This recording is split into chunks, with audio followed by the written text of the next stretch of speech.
Arriving in Tel Aviv, the US Secretary of State on a trip with a narrow aim, keeping things calm after the ceasefire.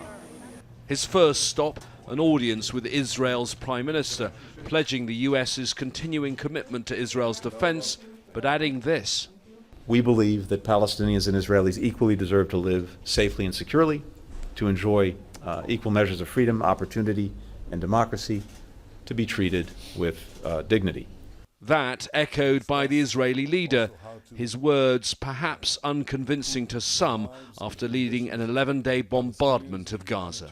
We discussed also how to improve the lives and the conditions of the Palestinians, the humanitarian conditions. In Ramallah, the first visit by a Secretary of State to the President of the Palestinian Authority for over 3 years, all contact was stopped when the Trump administration announced it was moving the US Embassy to Jerusalem.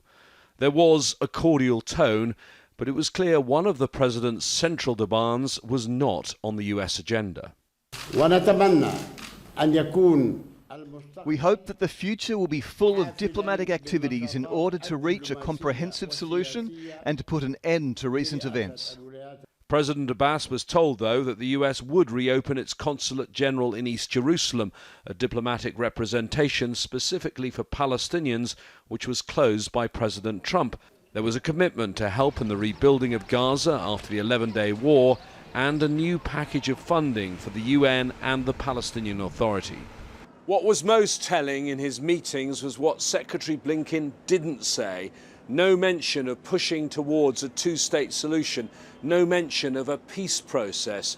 It's clear that the Biden administration wants to put a lid on this conflict, but for now doesn't want to attempt to actually solve it.